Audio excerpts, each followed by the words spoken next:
Olá, amigos, bem-vindos à terceira aula de anatomia radiológica. Vamos falar hoje sobre os pulmões. Os pulmões dominam o cenário no raio-x do tórax. Como são preenchidos por ar, eles ficam negros, escuros, facilmente diferenciados das outras estruturas. É claro que existe uma outra estrutura que nós vimos na aula anterior que também tem densidade de ar aqui no mediastino. É a traqueia, é isso aí, a traqueia. Fora isso, todas as densidades de ar aqui serão dos pulmões. Então é muito fácil de identificar os pulmões. E são, com certeza, o principal foco no estudo do raio-x do tórax. A imensa maioria dos exames radiológicos são solicitados para avaliar particularmente os pulmões em busca de doenças respiratórias. Começamos a divisão dos pulmões em duas partes. São o pulmão direito e o pulmão esquerdo. É a divisão elementar dos pulmões.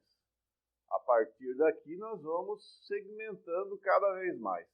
Percebam já de imediato que o pulmão esquerdo é um pouquinho menor do que o direito. Olha aqui. Percebam que o pulmão direito é maior que o pulmão esquerdo. Isso se deve à presença do coração, que em sua maior parte está situado no lado esquerdo da cavidade torácica. Consequentemente, menos espaço para a base pulmonar esquerda e ele terá um segmento a menos. Então, já começamos aí diferenciando. O pulmão direito maior que o esquerdo. E eles vão chegar de uma maneira simétrica aqui na linha média. Para seguirmos adiante e entendermos agora a divisão de cada pulmão em lobos pulmonares, precisamos antes lembrar da anatomia das pleuras pulmonares. Vamos lá então. Os pulmões são recobertos por uma fina camada de tecido mesotelial, chamado de pleura. Na verdade, são dois folhetos que formam a pleura. A pleura visceral, aqui representada em azul, ela recobre diretamente a superfície do pulmão. Por outro lado, nós temos o folheto parietal, que está na parede do tórax, na parte interna da parede. Então, existe um espaço virtual entre os dois folhetos da pleura. Qual que é o objetivo desse espaço? É estar permitindo que os pulmões se movam e teremos aqui ainda um líquido lubrificante para evitar o atrito. Então, essa é a função da pleura, destacando-se que esse tecido mesotelial tem uma capacidade imensa de liberar líquidos da corrente circulatória. Então, por isso que nós vamos ver lá na frente, uma entidade muito comum nas doenças pulmonares, que é o derrame líquido pleural. Então, vai se juntar água aqui de montão e vai ter uma série de consequências. É uma tendência da pleura de produzir líquidos, certo? Mas vamos adiante. Acontece que a pleura, ela não apenas recobre o pulmão, ela também, em certos locais, ela entra para dentro do pulmão, formando. Acontece que a pleura, ela não apenas recobre o pulmão, ela também, em certos locais, entra para dentro do pulmão, dividindo-o em lobos. A principal reentrância da pleura é esta aqui. Vamos vê-la no lado direito. Esse é o pulmão direito, esse aqui é o pulmão esquerdo. Olhem aqui no esquerdo. Ela está mais visível. Porque, inclusive, guardem isso. Nós vamos ver a cisura oblíqua, que é a principal, apenas na radiografia em perfil. Então, ela se inicia na parte superior e posterior e vai atravessando o pulmão para baixo e para diante, dividindo aqui no lado esquerdo o pulmão em lobo superior e lobo inferior. Olha aí, chegamos à primeira subdivisão pulmonar. Mas no lado direito nós teremos uma cisura a mais. Então, guardamos isso. No lado direito, 2 cisuras. No lado esquerdo, 1 cisura. E é por isso que no pulmão direito nós teremos 3 lobos. Pulmão esquerdo, 2 lobos. Está aqui a cisura oblíqua, da mesma maneira que do lado esquerdo, cruza de cima para baixo, de trás para frente. É a cisura principal. Acontece que quando ela chega aqui no meio do pulmão, ela lança os seus folhetos também superiormente. Ela se divide em 2. Então aqui nós teremos a cisura horizontal. Esta sim nós vamos ver na radiografia em póstero anterior, de frente, certo? Nós vamos ver porque os raios vão vir aqui e vão pegar a espessura dela. Já a oblíqua, os raios vindo daqui vão pegar a cisura espalhada, né? Ela não vai ter densidade suficiente para aparecer. Então está aqui. A presença da cisura horizontal, juntamente com a cisura oblíqua, vai delinear um terceiro lobo, que é o lobo médio. Então, guardamos agora isto. Pulmão direito, 2 cisuras. Cisura maior, a oblíqua, e a menor, que é a horizontal. Consequentemente, 3 lobos, superior, inferior e médio. Já no lado esquerdo, apenas uma cisura, a cisura oblíqua. Consequentemente, 2 lobos, superior e inferior.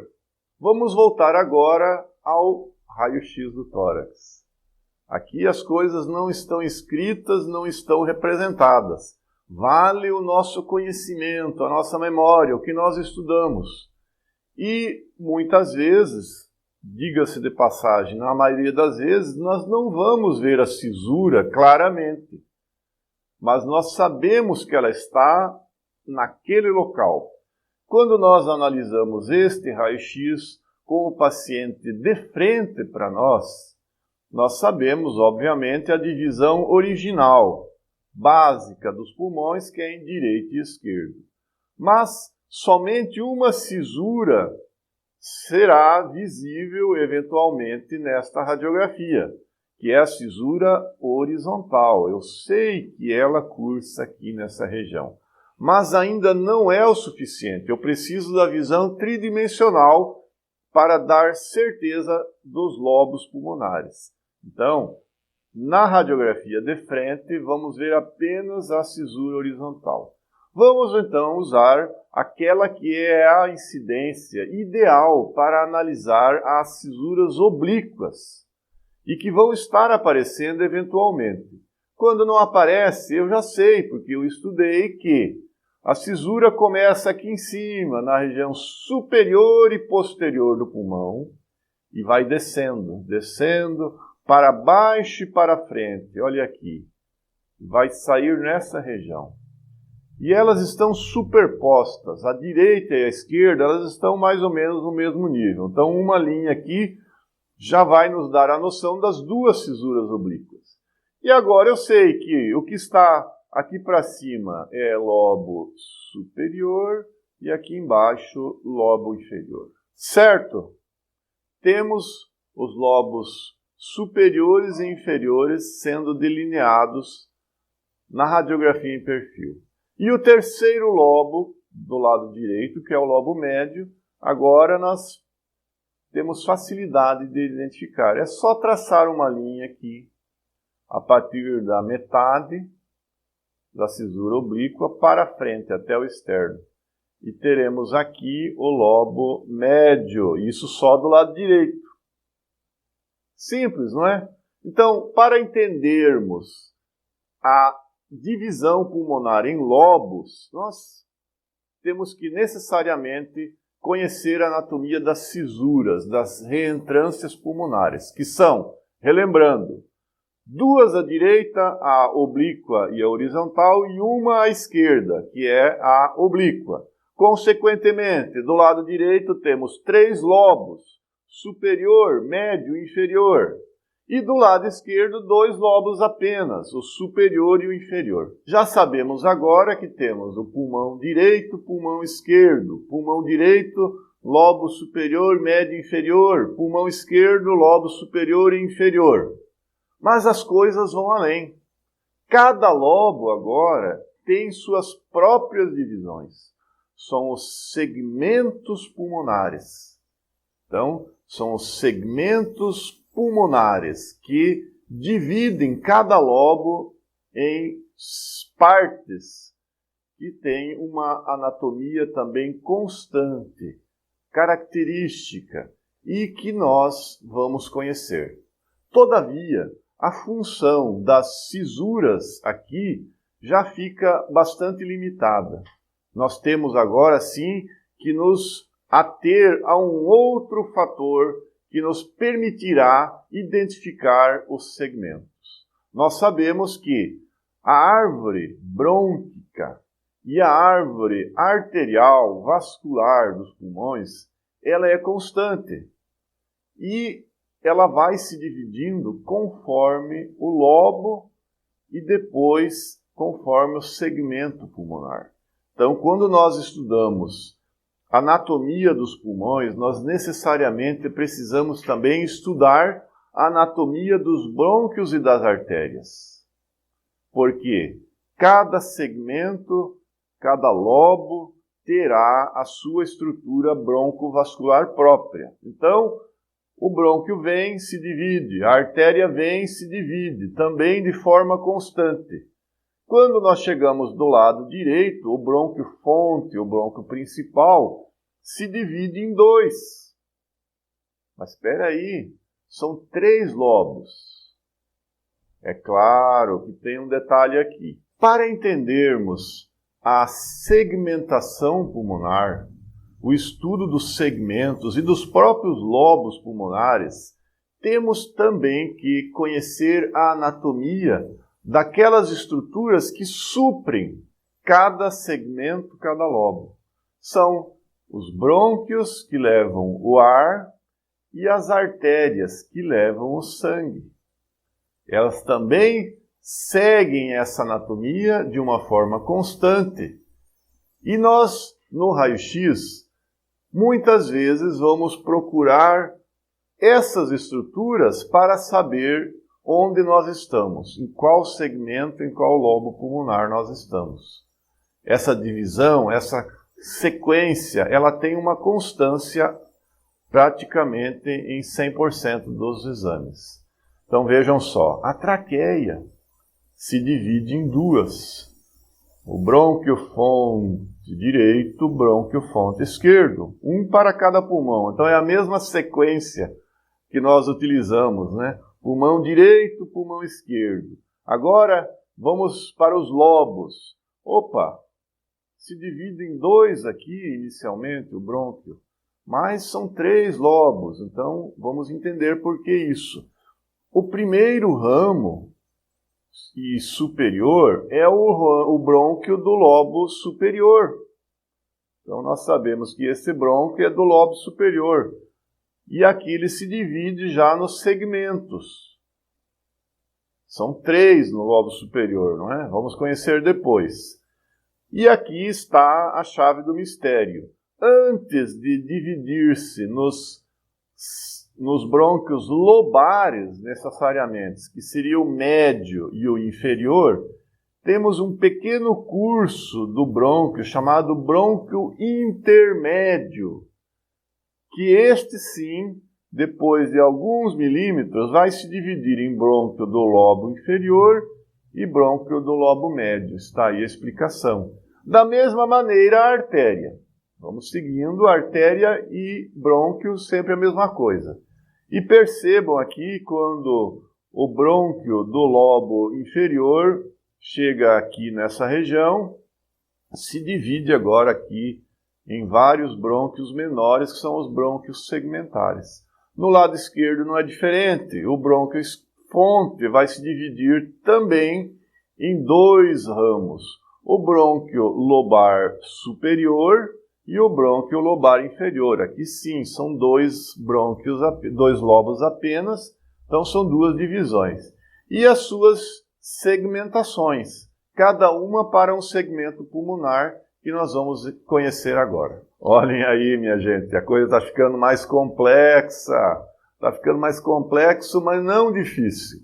Basta que nós entendamos as coisas pela sua lógica, pela origem da segmentação e da divisão lobar.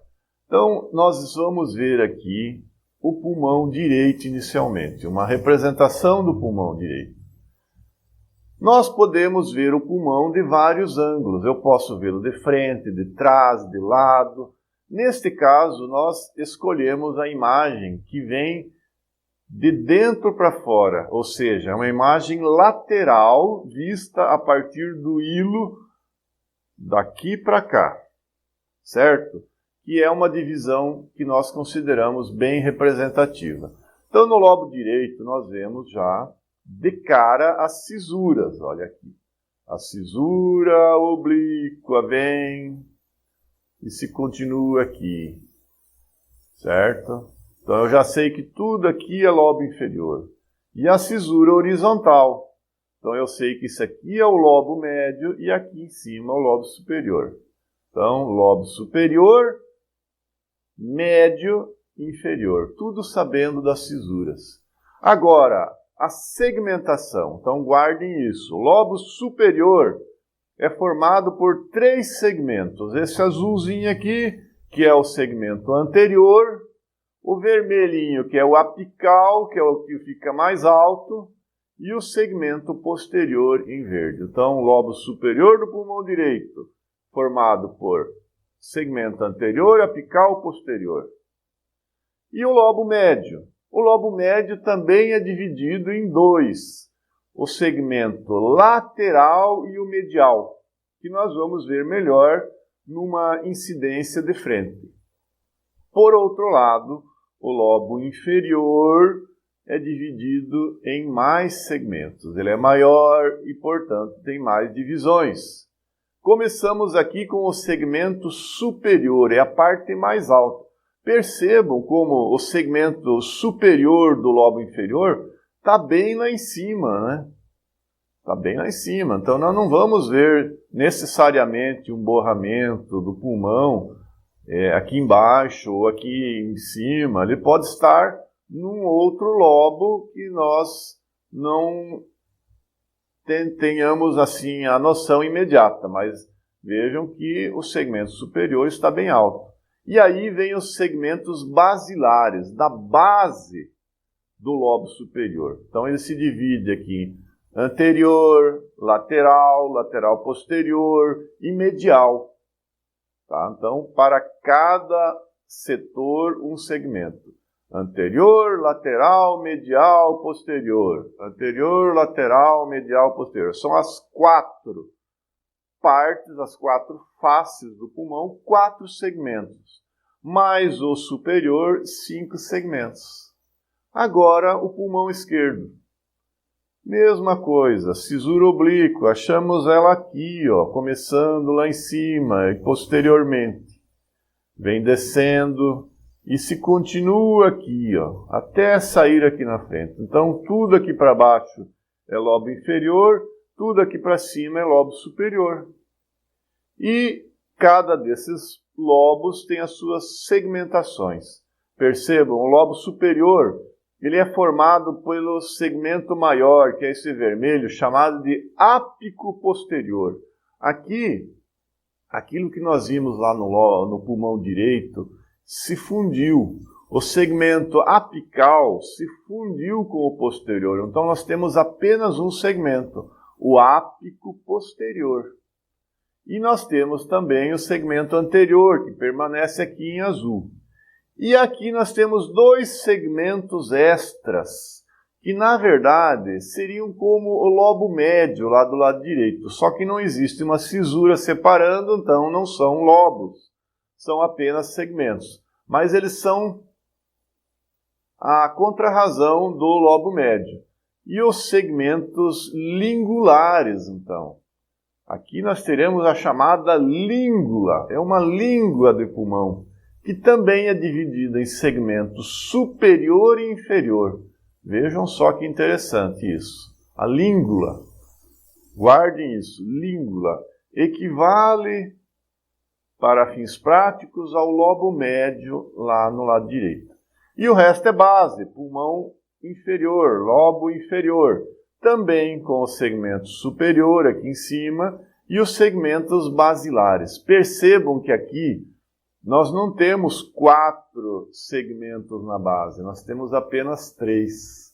O anterior, o lateral e o posterior. Falta um, é o medial.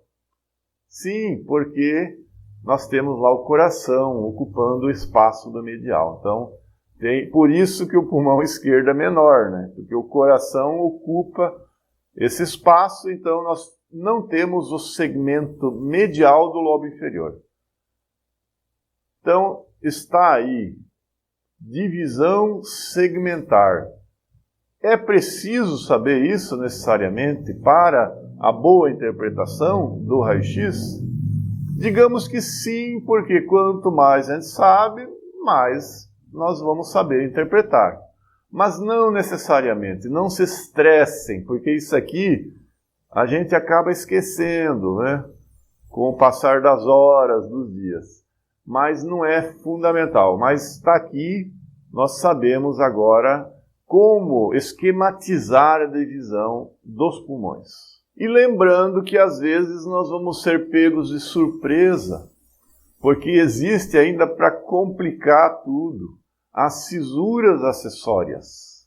São reentrâncias da pleura que não correspondem ao padrão normal. Elas ocorrem, algumas de forma até constante e outras de forma aleatória, podendo surgir em qualquer parte. Vamos lembrar apenas de 2 cissuras acessórias e que vão delinear, vamos dizer assim, entre aspas, um lobo acessório. A mais comum delas, de longe. Então percebam isso aqui, os senhores vão estar vendo isso e agora, com o que nós vamos mostrar, não vão se perder por causa dessa imagem. Vejam aqui, no ápice direito, na parte superior do pulmão direito, nós com frequência vamos ver esta linha aqui. Vamos marcá-la aqui para a gente entender melhor. Ó, vamos seguindo essa linha, chegou na veia cava. Essa é a cisura ázigos.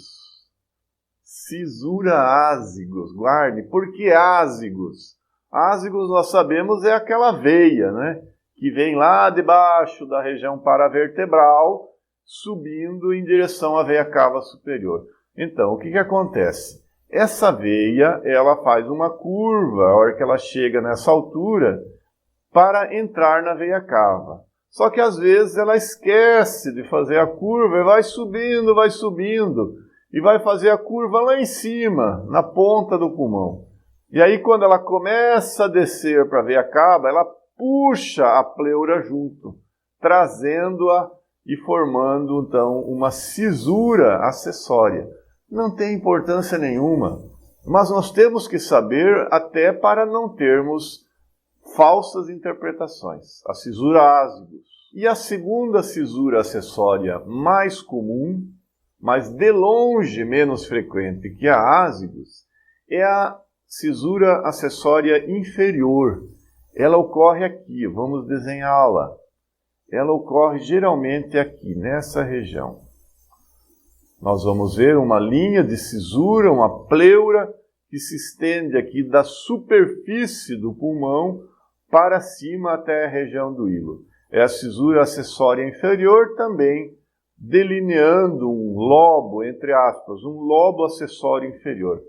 Sem importância, mas temos que saber para não incorrermos em erros. Entendemos agora a divisão pulmonar em lobos e segmentos e poderemos identificar também onde está a doença.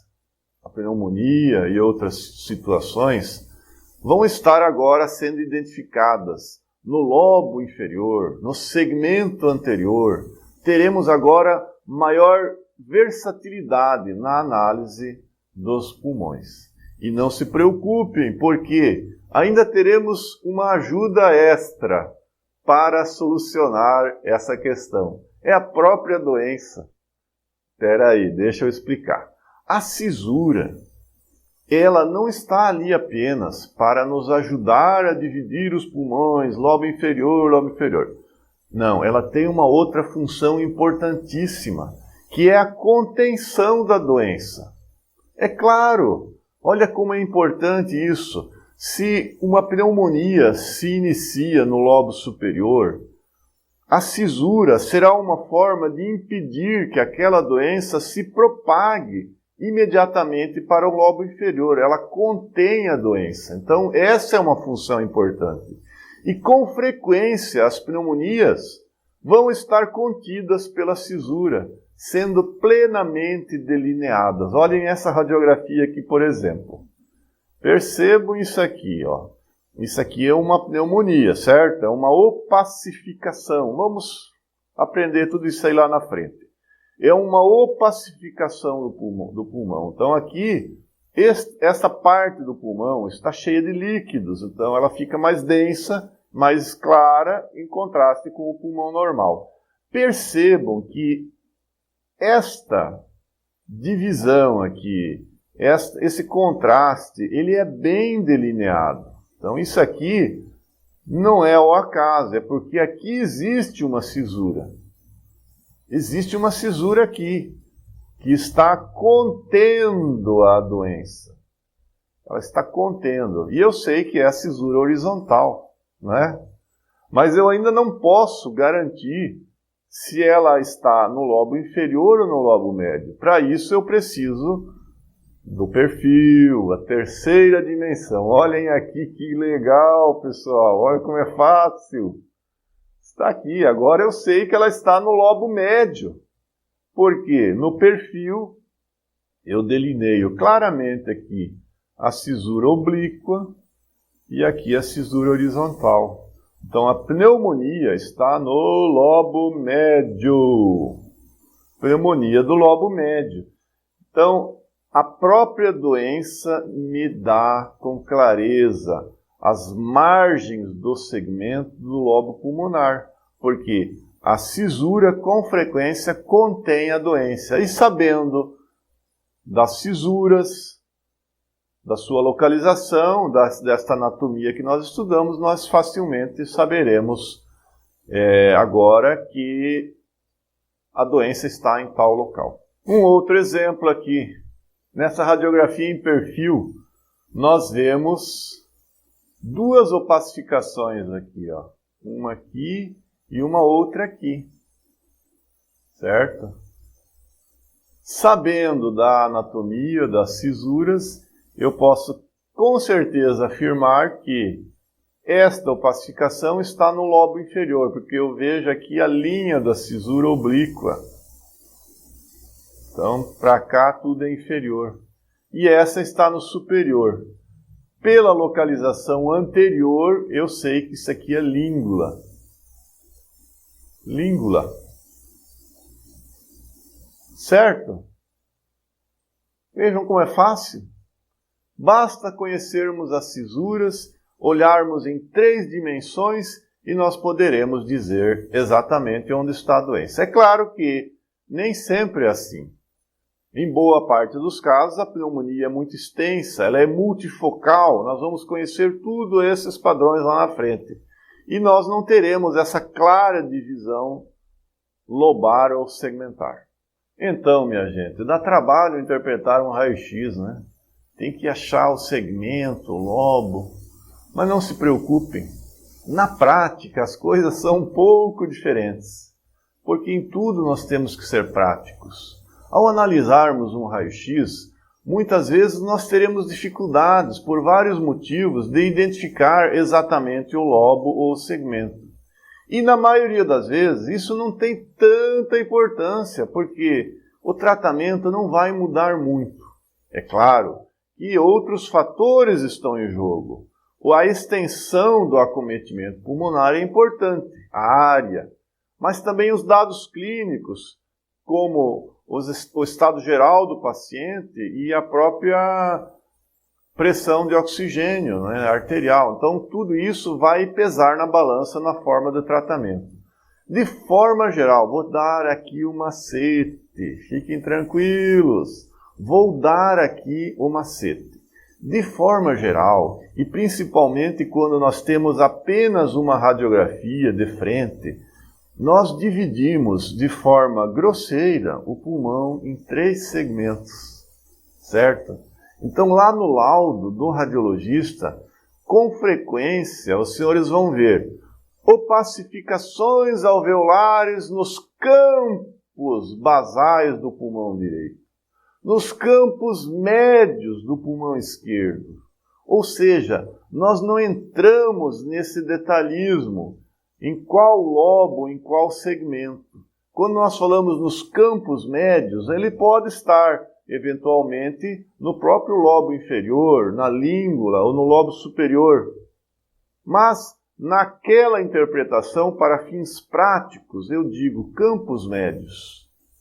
Então, outra forma de divisão prática para fins radiológicos é essa, dividir os pulmões em campos e não necessariamente em lobos ou segmentos. Desta maneira, vamos ter os campos basais, que estamos aqui de forma arbitrária, delineando desta região para baixo, até a superfície diafragmática, é a base do pulmão. Então, são os campos pulmonares basais. E da mesma forma, arbitrária, traço uma linha aqui, na altura do arco da aorta, e delimita aqui os campos pulmonares médios. E aqui para cima, tudo é superior. Então, essa é uma forma prática e muito útil, e que no dia a dia, o radiologista e os senhores próprios vão utilizar.